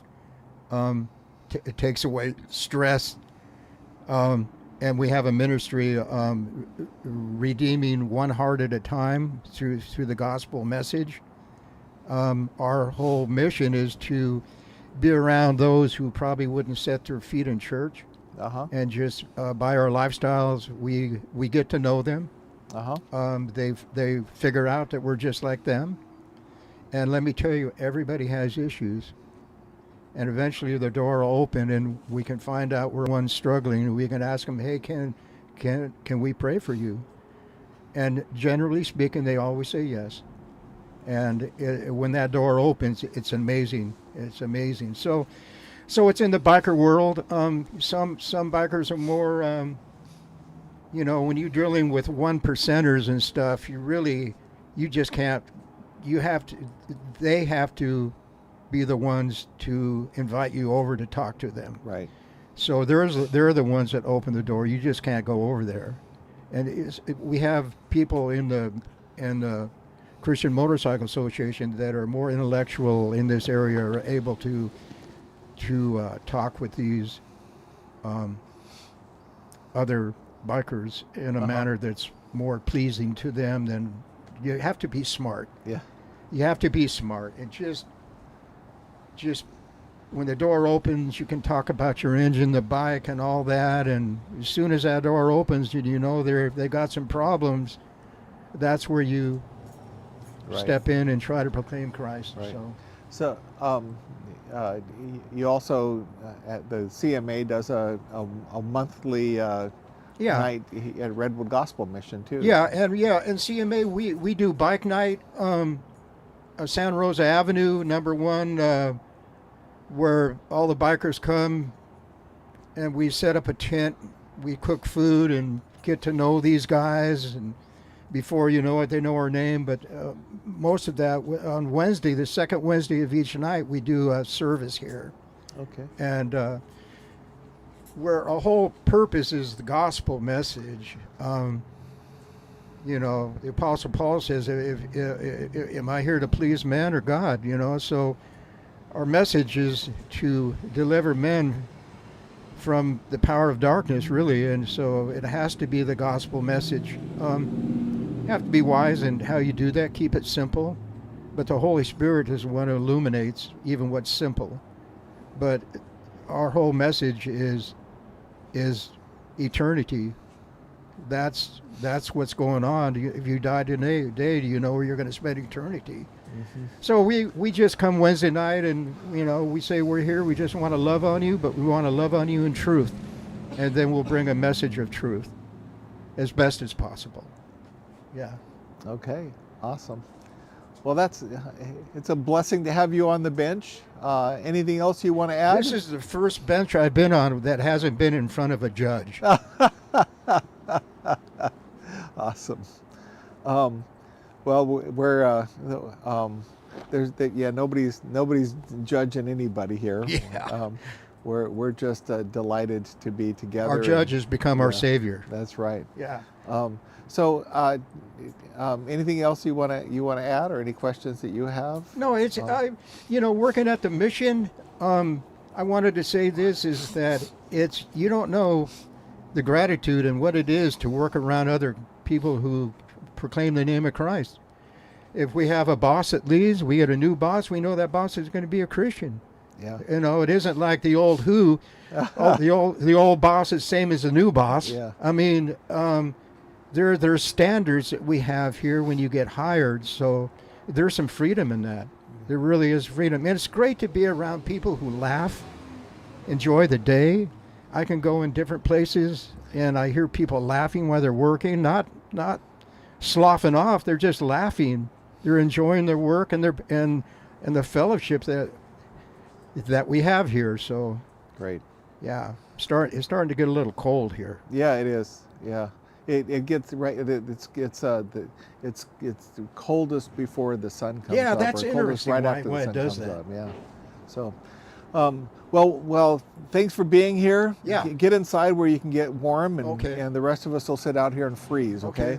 Man, okay. I look old. Yeah, that's I because am. Oh, by the way, well, you are.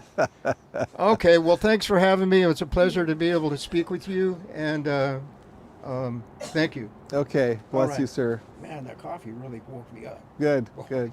It came at the right time. Yeah, there you All go. right.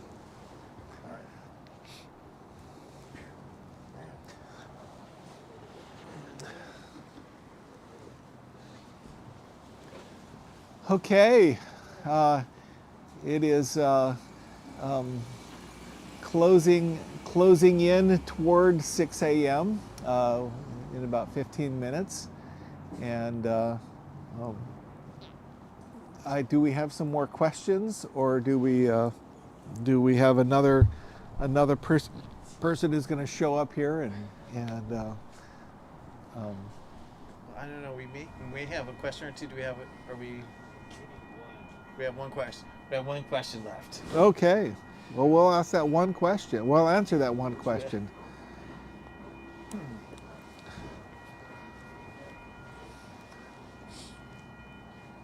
All right. What partnerships do you have with other nonprofits, government agencies, or businesses, and how do they strengthen your work? Oh, that's a great question.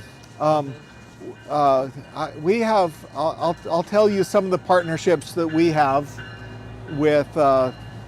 Well, first of all, talk about other nonprofits. So we definitely have partnerships with Providence Medical Center, and that's a really marvelous partnership that we have. It really helps strengthen our ministry to our guests because they do a weekly weekly clinic here. We also have a partnership with Bridges Pregnancy Center, that is in our new family campus, and we're so excited that they're there. And there's a really shared relationship as they have many clients, not many, but they have some clients that have need of the services that we provide, and we have some clients that have need of the services they provide. And being on the same campus, it helps us to have a close relationship with them. We also have a partnership with 4th Street Christian Therapists, and it's a long-time relationship and a growing relationship where we have a number of both therapists and interns who do work with our clients, both individually and through group counseling and through classes that are being provided. And we're super grateful for the ministry of that. It's a for-profit business, and we have a growing relationship with Medi-Cal and Cal-AIM through the Enhanced Care Management Program to help us be more effective in making sure that the people in our ministry are healthy and cared for in a meaningful way, and not, again, as I think we said before, not using the emergency room as their physician. In addition to that, we work with other agencies like Catholic Charities in our community, with COTS, with the Coordinated Entry Program. We fill a niche that meets the need that they have, and in partnering with them, we can see that people ultimately move into the programs that are most effective for them to find housing or freedom for their lives.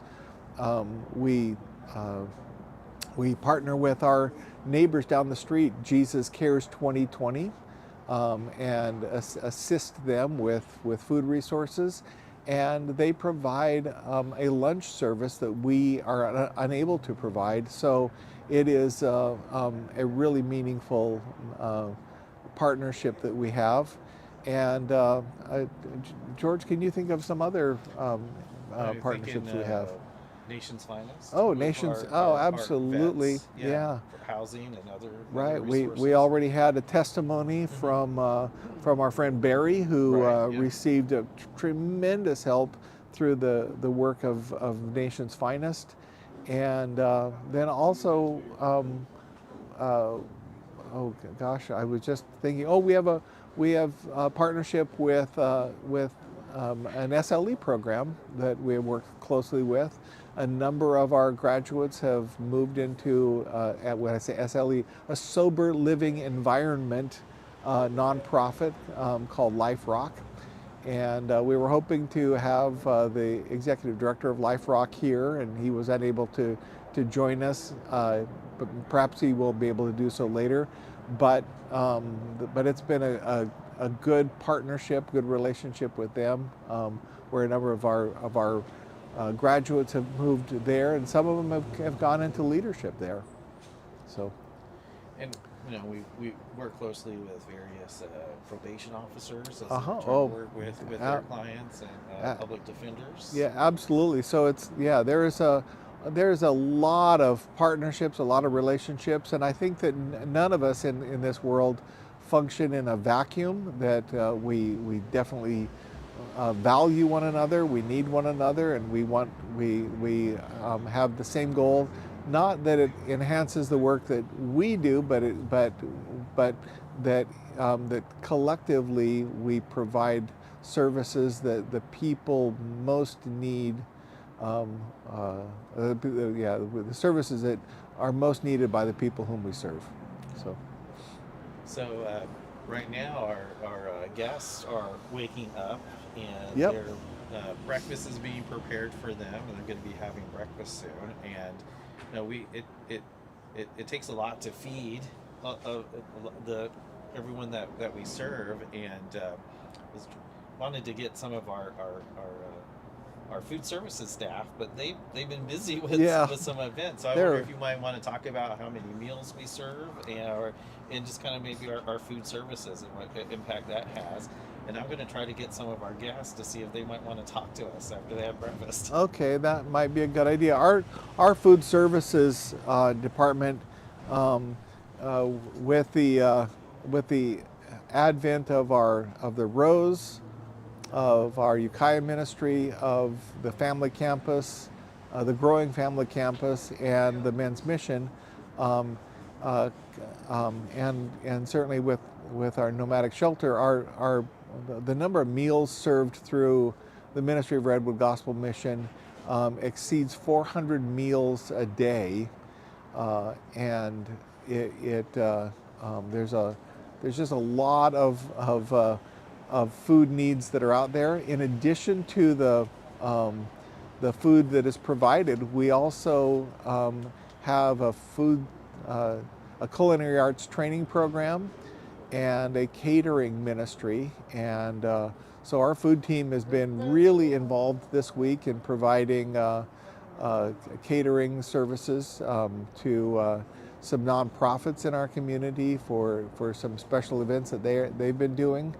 And so they tend to go from pre-dawn till way after dusk. So our food team starts at 4:30 in the morning and continues operation until about 8 o'clock at night. And in addition to all of that, our food team prepares the pastries for our cafe. So when I went in this morning, they were putting the scones in the oven to provide for the cafe, which opens at 7 a.m.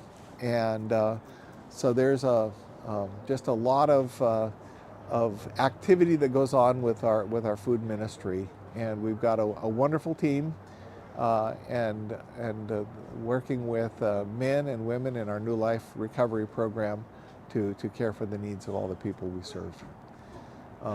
So we are looking forward to having our guests arrive, and looks like we've got someone that we can talk to. Come on over. Jeff Rubin. Hey. Good morning, Jeff. So that's our friend Reuben. Hey, Reuben, how are you? Good, good. You had a little bit of a health issue here, right? Yeah. Oh, okay.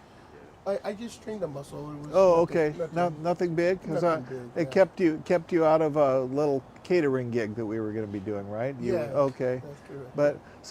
But you're doing okay. Yeah, doing okay. good. Yeah, doing okay. good. Yeah. So, Reuben, tell us a little bit of your story. Well, I came from a real school of hard knocks of gangs and drugs and alcohol, but I've been searching for recovery programs so that I could come in and change my life. And I used to pass through this place, and I used to see the sign up there that says Jesus Saves. And I was like, well, maybe I need to be saved. So I got into some trouble out here. I got drunk, and I threw a bottle and broke a window, and they arrested me for vandalism. And so I said, okay, I think this is time for me to get help.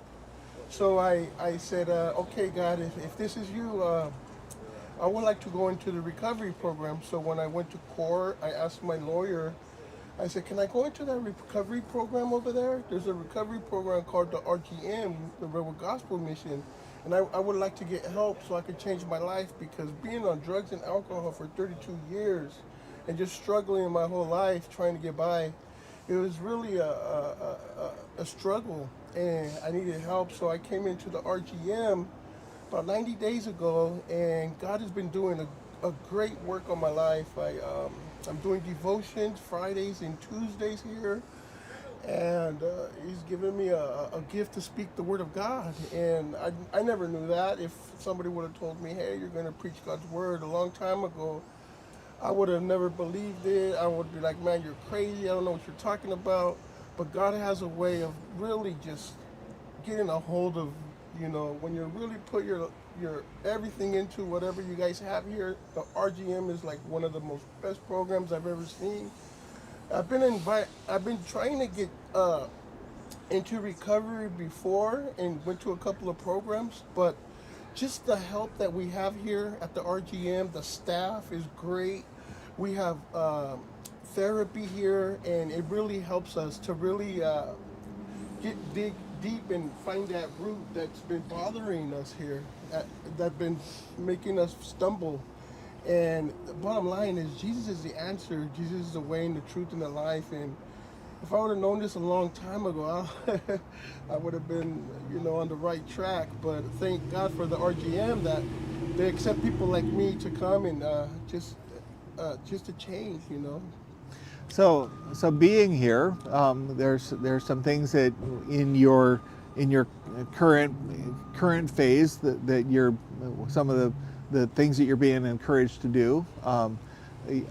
Connect with a local church, connect with a mentor. Are you working on those things? So yeah, that is one of the most greatest things that the things that we have here is that we can go to New Life, we could go to it's New Vintage, and we could go to different churches and actually find a place where you feel comfortable. And one of my things was, I want to go to a church where I'm going to grow. And so I found a church, and it's just been